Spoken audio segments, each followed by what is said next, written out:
Nah, Kemudian, terus ntar dulu ada lagi nih ada apa? Mas. Banyak ya ternyata. Ada lagi, ada pelatihan proposal bisnis nih. Oh, Jadi setelah itu mereka akan produce proposal bisnisnya, diajarin juga tuh Bu. supaya bisa mencari investasi dari lembaga-lembaga keuangan. Dan yang terakhir nih yang sangat teknis adalah jenis-jenis pelatihan advance training. Wow. Itulah Ah. kekuatannya program Yes. Wish. Karena program Yes memang harus ketemu dengan petani muda calon wirausahawan yang masih dalam proses galau, nggak apa-apa. Oh, memang itu bisa di Memang, guide ya. bisa di-guide.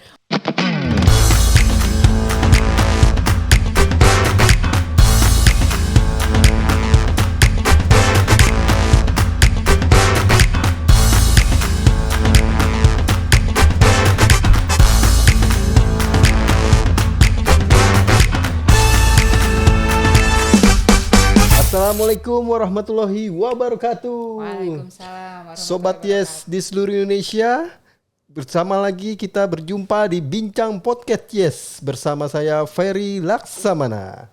Di episode kali ini saya akan membahas sesuatu yang menarik dan istimewa. Tapi sebelum itu saya akan membaca pantun dulu nih. Di tengah usaha tak kenal lelah. Bersama kita gali potensi yang ada. Cakep. Selamat datang Sobat Yes. Mari kita bersama meraih sukses. Oke. Sepertinya saya lagi ngomong ada suara-suara nih. Tapi nanti dulu nih saya kenalin ya. Nah, di episode kali ini kita kedatangan tamu spesial, yaitu seorang Project Manager National Project Management Unit atau disingkat NPMU dari program Yes, yaitu Ibu Dr. Miko Harjanti SE MSE MA. Nah, kita langsung berkenalan dengan beliau ya. Selamat datang Ibu Miko Harjanti. Terima kasih Mas. Sepertinya hari-hari ini disibukkan dengan program Yes. Iya nih, sibuk banget. Wow. Buat Yes semua. Luar biasa. Ibu kayaknya waktu itu muter-muter di beberapa daerah nih. Terus saya dengar Ibu kemana ya? BDSP ya Bu? Iya, BDSP terutama ini ya. Wah, kayak kita pengen berkenalan lebih dalam nih Bu tentang BDSP. Oke. Karena kan program Yes itu kan sangat banyak ya Bu ya, programnya apa saja, dan kita mau bedah di sini nih ceritanya Bu ya, untuk teman-teman para Sobat Yes. Pertama saya akan mengajak Sobat Yes dulu nih, apa itu BDSP? Iya, terima kasih. Keren banget ya. Kita mulai nih dengan BDSP. BDSP itu udah tahu belum singkatannya? Belum Bu. Apa tuh? Business Development Service Provider, BDSP. Nah, Sobat Yes, seperti diketahui ya, penerima manfaat Yes itu total berjumlah 207.000. Wow. Dan semuanya tersebar di 4 provinsi. Jawa Barat, Jawa Timur, Kalimantan Selatan, dan Sulawesi Selatan. Nah, gimana tuh supaya kita bisa menyentuh ke 207.000? Betul. Kan tentunya kita harus punya perangkat nih yang pas untuk bisa melayani mereka sampai ke level desa dan kecamatan. Lah, untuk itulah makanya kita salah satunya adalah menyediakan lembaga yang menyediakan service provider ya. Berarti layanan jasa gitu. Khusus di bidang kewirausahaan untuk para penerima manfaat program Yes, begitu. Oke. BDSP ini berfokus berarti dengan mendukung pemuda ya Bu? Betul. Untuk memulai dan mengembangkan usaha mereka. Selanjutnya apa saja sih Bu layanan yang ditawarkan oleh BDSP? Baik, layanan yang ditawarkan ya. Jadi BDSP tersebut pada intinya awal mereka memproduksi, menyiapkan yang namanya model bisnis. Model bisnis itu kayak template bisnis ya, dan itu spesifik lokalita nih, bisa berbeda-beda untuk tiap kecamatan, tergantung potensi di kecamatan tersebut. Misalnya kalau saya ambil contoh, kalau di kecamatan Cipanas Cianjur ada potensi bunga potong, maka BDSP akan menyediakan template bisnis.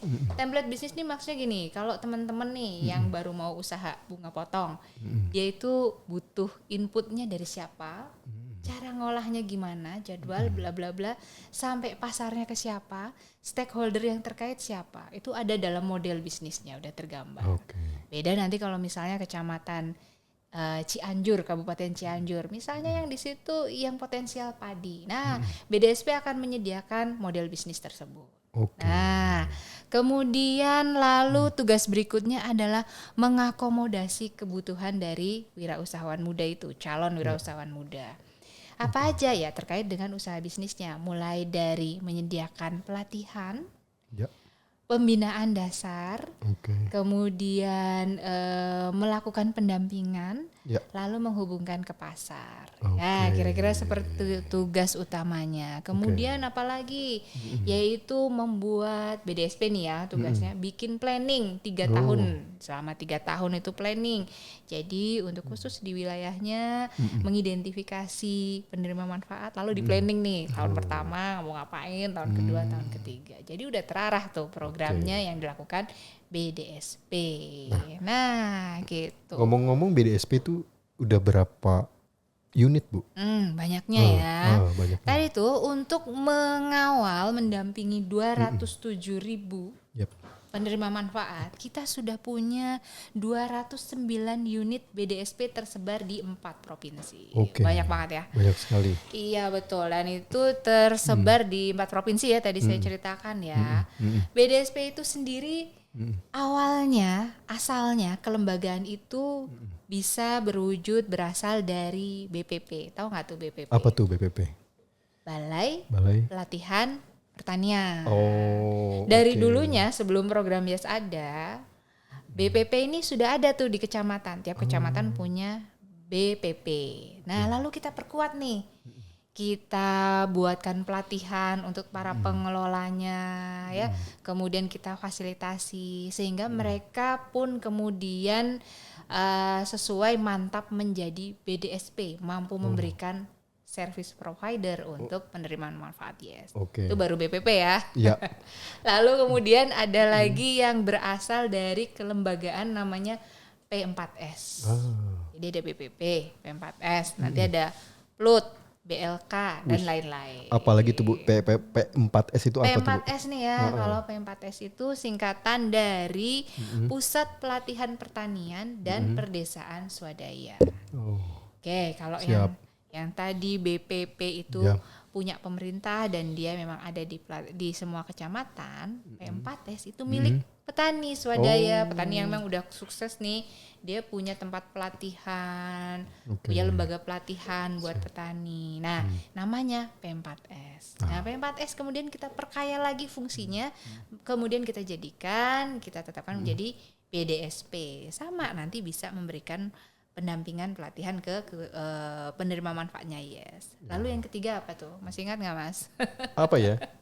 Ada PLUT nih. Yang ketiga kelembagaan asalnya PLUT. PLUT Bu. PLUT.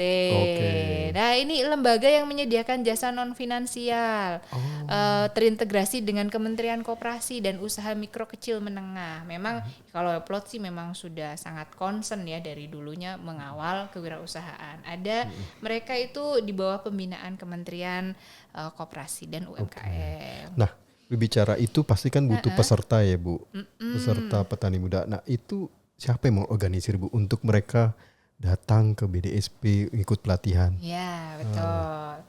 Jadi BDSP itu tadi saya cerita ya BDSP kan jumlahnya 409 nih.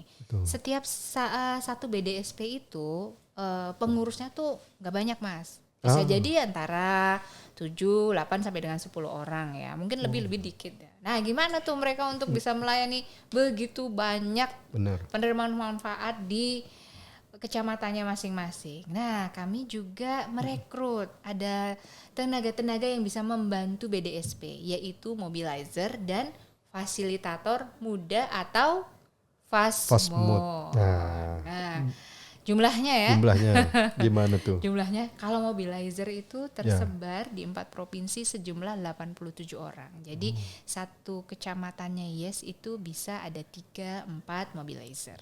Sedangkan di bawahnya nih, di bawah koordinasinya mobilizer, ada fasilitator muda. Jumlahnya 523. Wih. Nah, mereka kerja bareng tuh.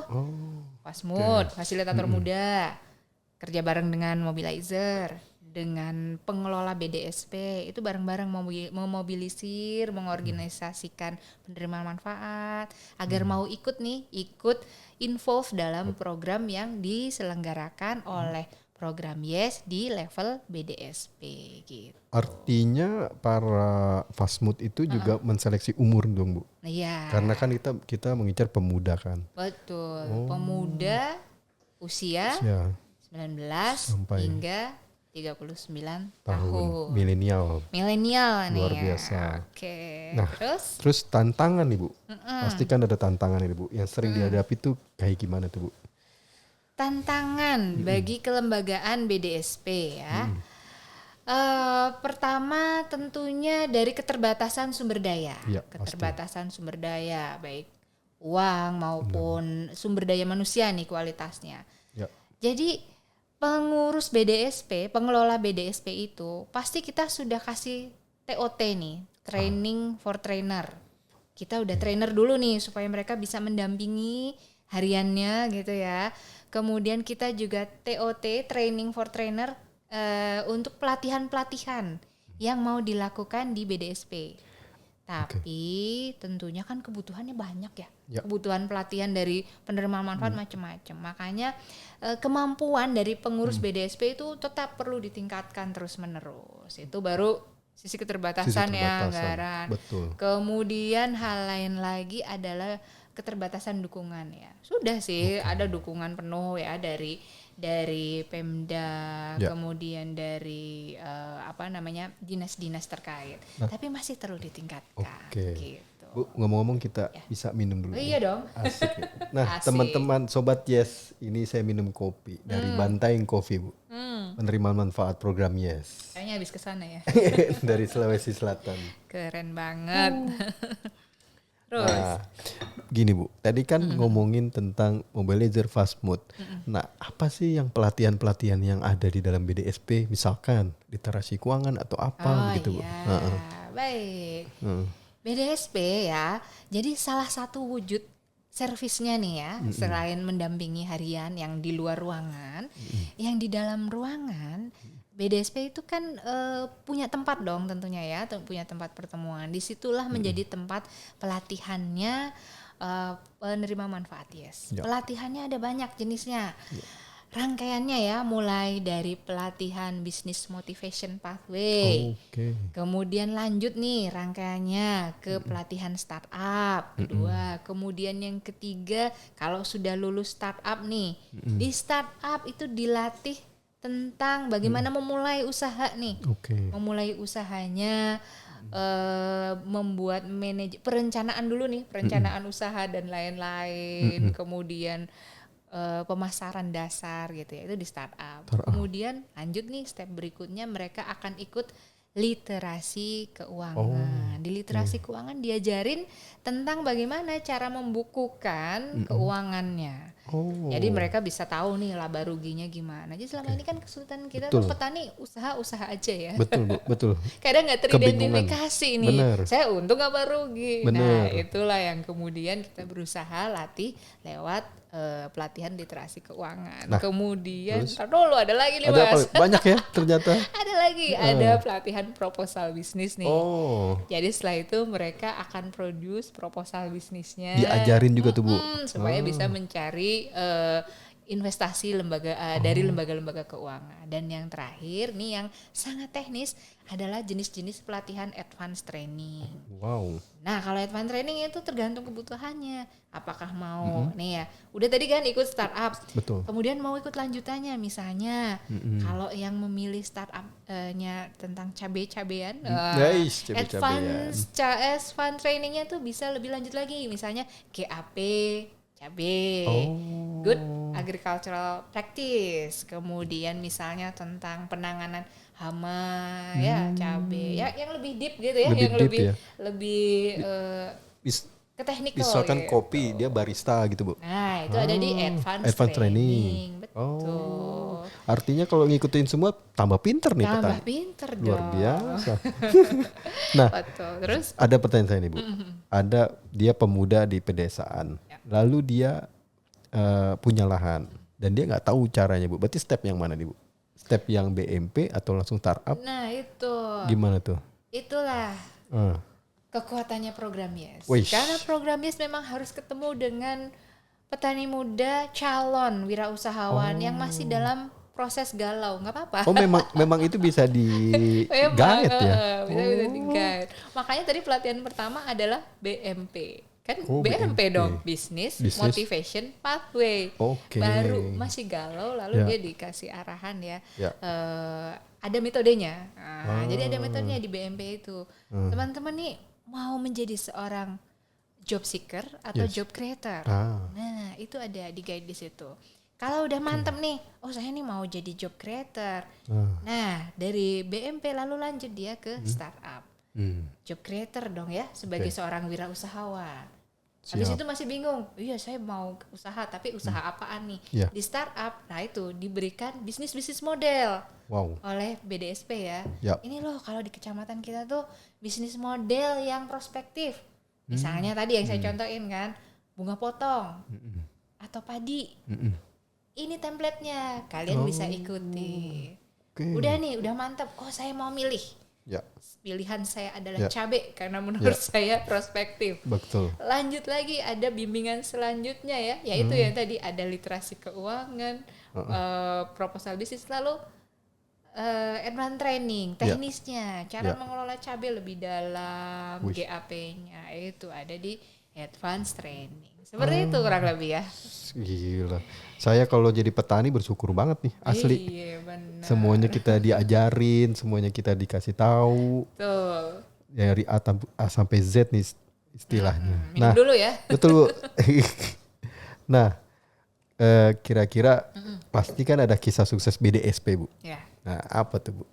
Oke, ini saya ngomong BDSP-nya Iya. dong ya. Jadi gimana tuh sebuah BDSP kemudian sukses membantu Betul. teman-temannya. Ya, Ada nih kami ambil nih contoh dari BDSP Karangtengah nih. Dia udah banyak banget membantu teman-teman oke. petani manfaat di sekitarnya, menghubungkan dengan kelembagaan investasi, mengakses KUR. Oh, BDSP Karangtengah. Oh, tuh keren banget. BDSP Karangtengah di daerah Di mana Bu? Cianjur. Oh, Cianjur. Di Oke. Sukabumi juga kita lihat ada BDSP Cisaat. Itu juga banyak sekali membantu teman-teman petani muda penerima wilayah manfaat YES yang kemudian perlu mengakses kelembagaan.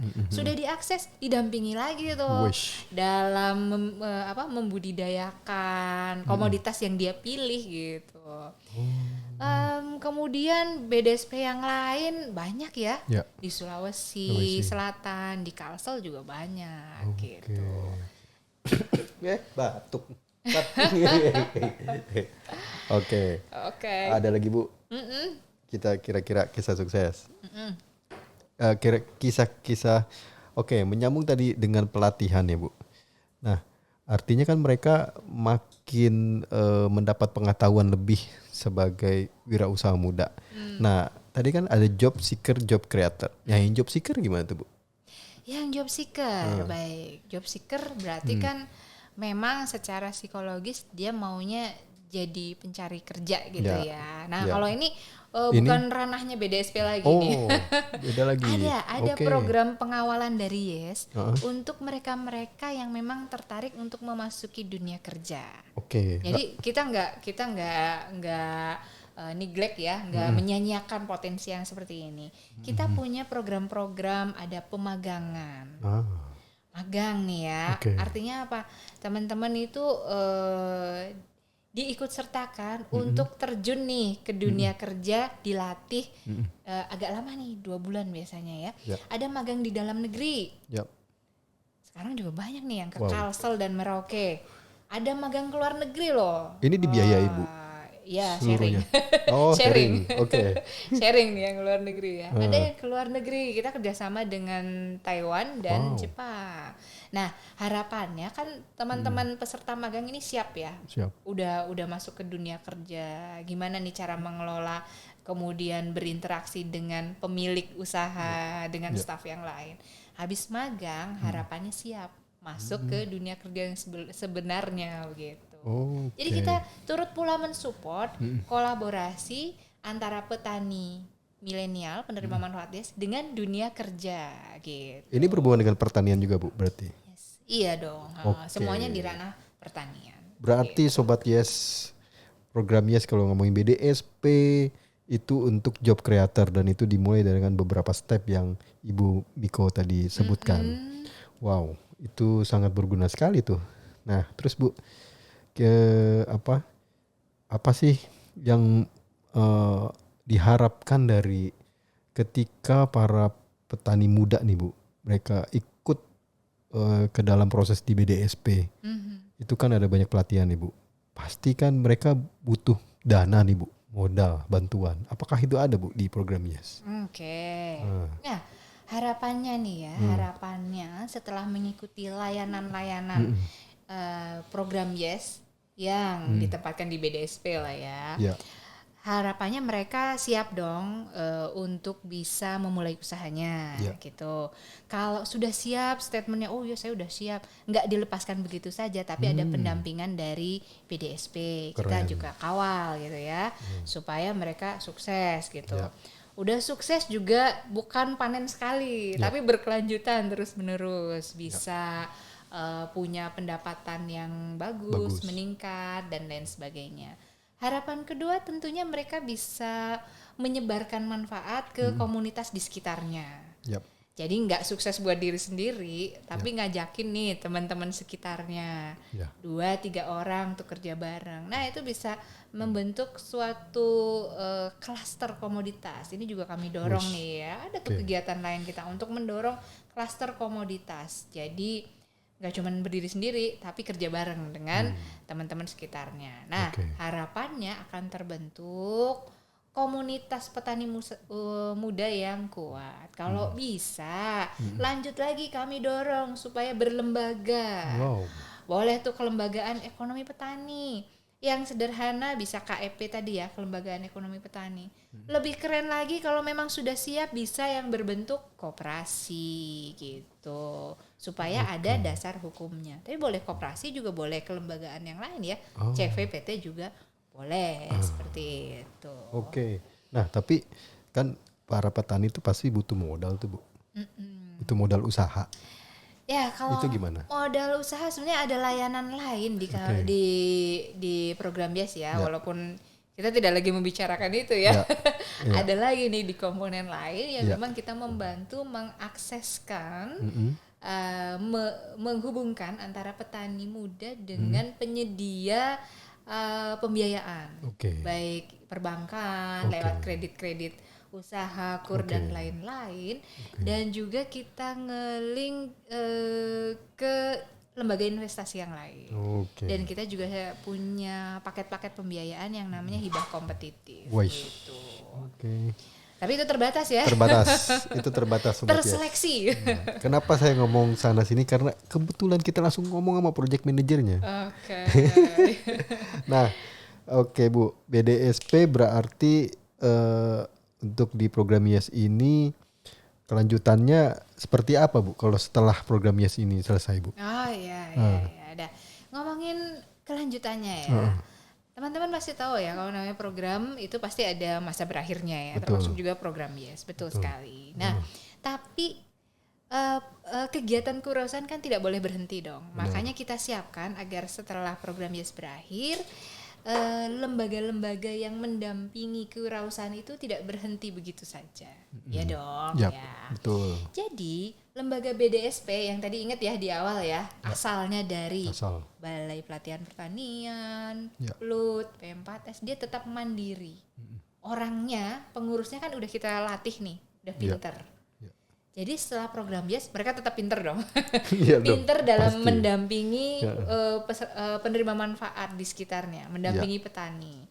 Kami harapannya, walaupun program Yes sudah selesai nantinya, maka kegiatan pendampingan yang dilakukan BDSP tetap berlanjut. Gitu. Kemudian, ingat ya bahwa kita kan merekrut mobilizer, Betul. fasilitator muda. Mereka tuh juga sudah kita latih nih ya.